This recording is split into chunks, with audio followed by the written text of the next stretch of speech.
All right, today I want to rant, and I want to rant about something. I want to rant about something that we don't tend to talk more about it, but it's a problem. It's a problem. You are your problem. I'll explain that. You are your problem. And how you become your problem is when you can't harness the information at your disposal. I'll break it down. Don't worry, I'll break it down.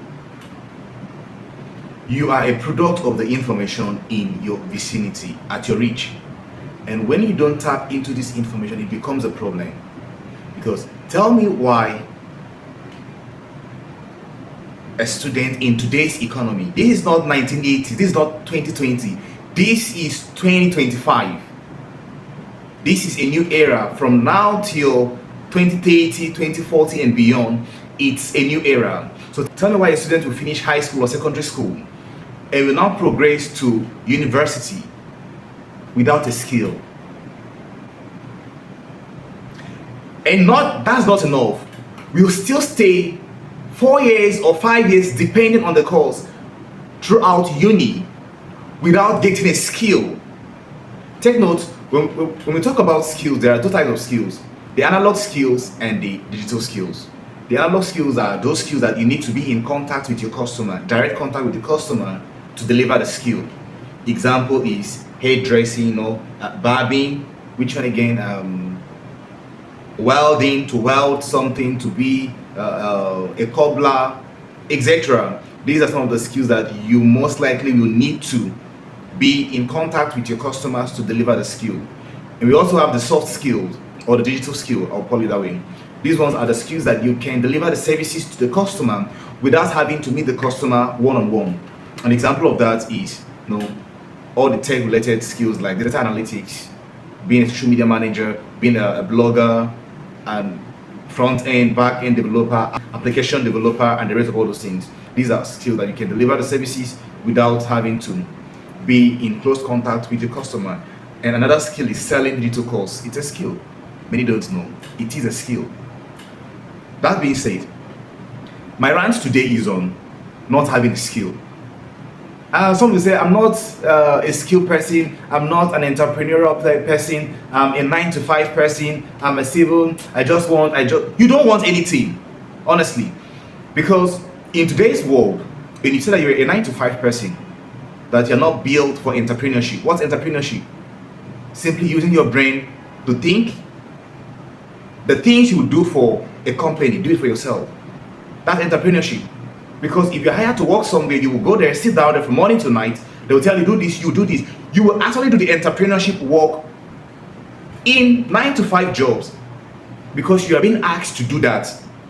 But you don't have the discipline to sit by yourself and create something, think, plan, strategize, and grow a business. You don't want to do that. But that's by the way.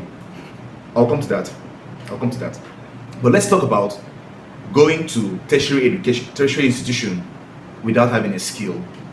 You will finish tertiary education, go to NYSC without having a skill. You don't have any connection to have jobs. You don't have any godfather. Even if you have godfather, there is a tendency that this godfather will disappoint you. But you scale through tertiary education 4 years without a skill, go to NYSC for 1 year without a skill. When exactly do you think you will be able to learn a skill? When? I'm being realistic, I'm being fair, I'm being nice, I'm being sincere. When do you think you can learn a skill? When I was in school, level 300, I spoke with one of my classmates. I'm like, why don't you learn a skill? You are good with this, you can learn this, you can learn tailoring, you can learn fashion designing.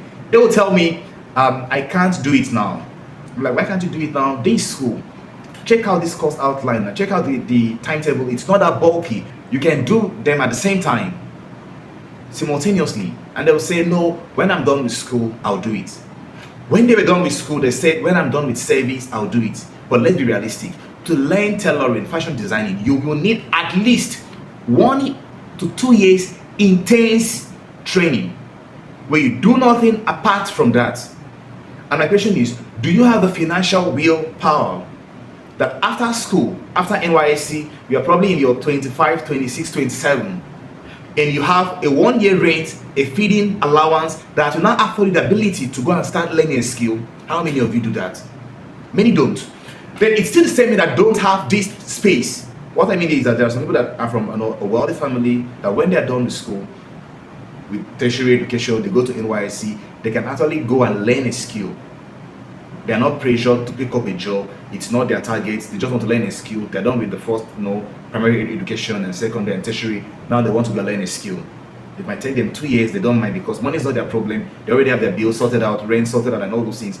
But to you, who is depending on NYSC to be over for you to go and do a job to get paid, how then do you want to go and learn a skill?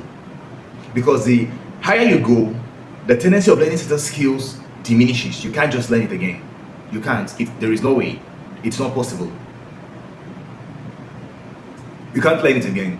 But then you just keep yourself. I don't want to learn to that time.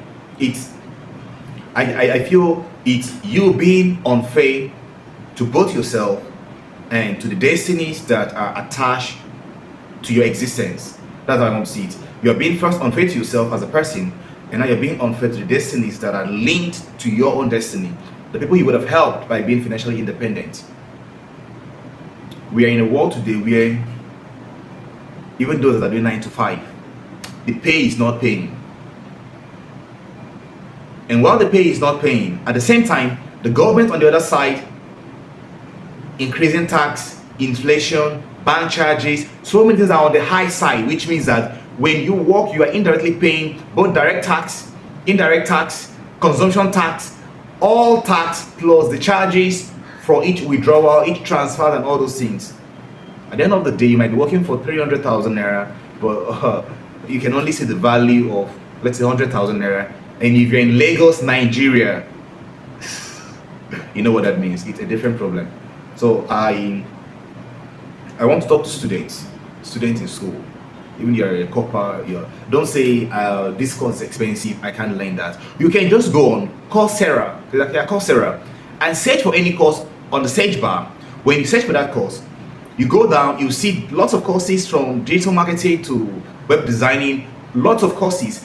Underneath, just under the course, you see a place there, they'll say financial aid available. That's a scholarship. Many don't know. Go to Coursera, search the course you want to study. I know it's not all courses that is applicable to, but for most of the courses, this is applicable to. You go there, you search, you see financial aid. For every course you see financial aid available, if you apply for it the right way, fill in the things the right way, then you will get a scholarship to learn that particular course.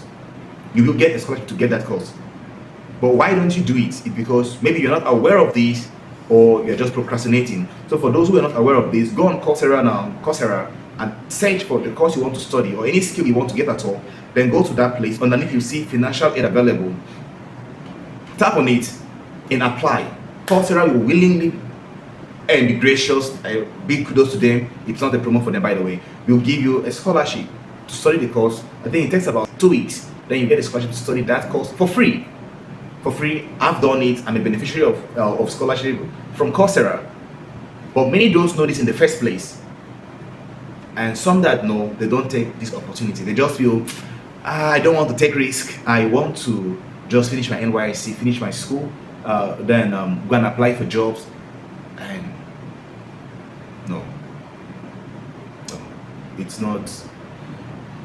It's really not going to get you what you want. So the earlier you get the skill, the better.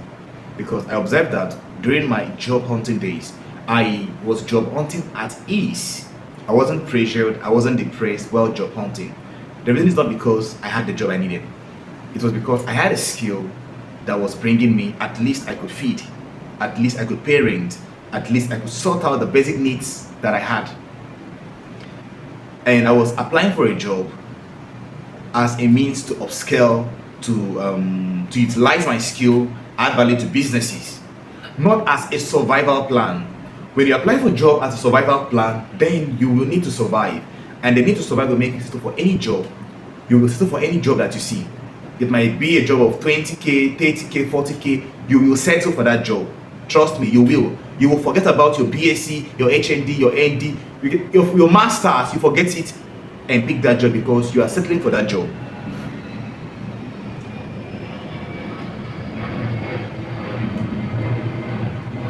You're settling for that job. So if you are saying this, I don't want this video to be long. I don't want to rant, talk about the things that is affecting us generally. And that is being able to get a skill while you are in tertiary education. It is very important. Get a skill. If you can get a skill while you are in nursery, secondary education, that's your infant stage, I understand. But from the age of 18, 19, 20 upward, that's your tertiary education. Getting a skill, it's not a suggestion. It's not a suggestion. It's a prerequisite. It's very important. It's a requirement that it has to be part of you. Part of what makes you you is the things that you can do, not the BS, not the paper, not the paper.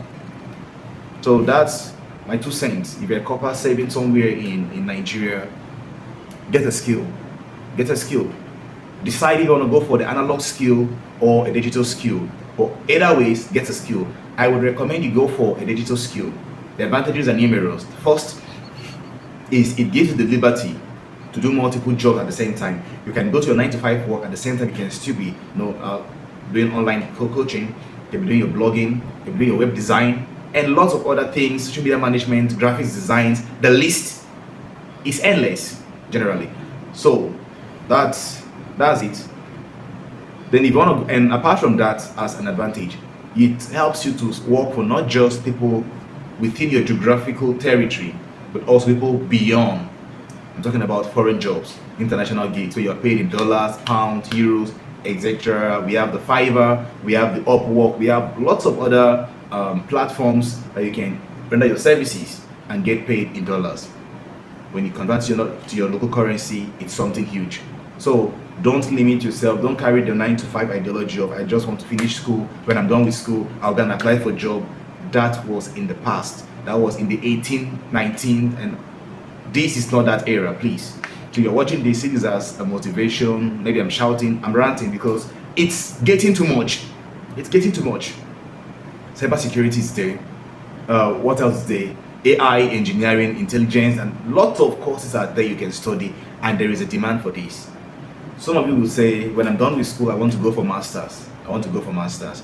I have a thought-provoking question for a jambite in Nigeria today, and this is the question. You're a jambite in Nigeria and you want to write jam, that's go to tertiary education. I have a question for you. The course you want to study in tertiary education, write it down. If you're 20 years old, increase that year by 5 years, 25 years old. If you aim to get a 2-1, put a 2-1 degree for yourself. At the age of 20, create a CV for yourself. Put in the things that you want to do. You want to study, let's say, what's that course again? Religious and cultural studies. Put it there. Education, BSc, religious and cultural studies. Which institution? You put it. Your degree, you put it. Fill up that CV. You are 20 years old, you are filling up a CV for yourself at 2025. I have a task for all jambite at home. Do this and let me know your feedback. I have a task. I have a thought-provoking task for all jambite at home. Do this and send and let me see the feedback. Let's assume that you are 20 years old and you want to go to school and study religious and cultural studies. So what I want you to do is picture yourself in the next 5 years. 4 years for the course of study, 1 year for NYSC. That means after 5 years, you are done with your studies and NYSC. You are ready to go to labor market to go and work. That's fine. Now create a CV. On that CV, fill everything, your education as at 5 years from now. Your age, if you are 20 years old today, mention that it reflects, backdate it, that the date today will be the you in 5 years time. 5 years time is 2030. So if you're 20 today, you put the age that will rhyme with what? 2030. That you are 25 years old. Don't know if you get my point. Fill in the CV. You are a jambite. Fill in the CV as if you are 25 years old. You are a graduate of that course you want to go and study.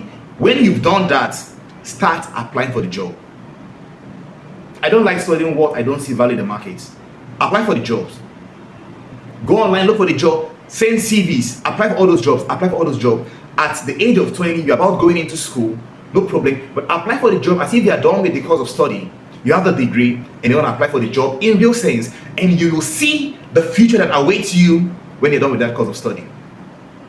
When you sit down one and apply for 10 jobs a month, 20 jobs, 40 jobs, 50 jobs, and you don't get an interview. Lucky for you, you get one and you attend that interview. Maybe it might be online also. But what I want you to know is apply for the job first and see how many of those jobs will invite you for an interview. That's the first one. When you can do that, if it can be online, then that's good for you. Hop on the online interview. For 100 jobs, search for the jobs that is suitable for you. That will teach you a vital lesson. After that, check for the salary of the job that will come along with it. After that, then apply for the jobs. Then check how many jobs you will apply for before you are called for an interview.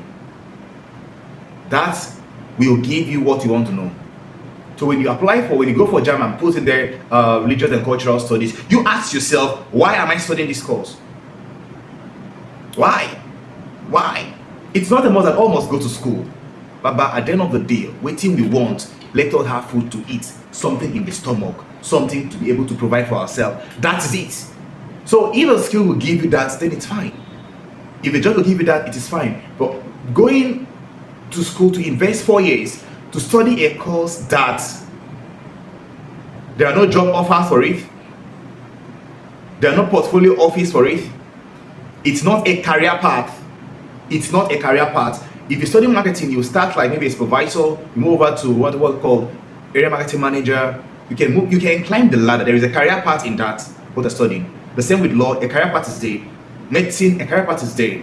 But when you study a course that there is no career path, and I'm wondering, how do you intend to scale? How do you intend to grow? How do you intend to compete? It's a rant. It's not the conventional videos that you do see. This one is just a rant.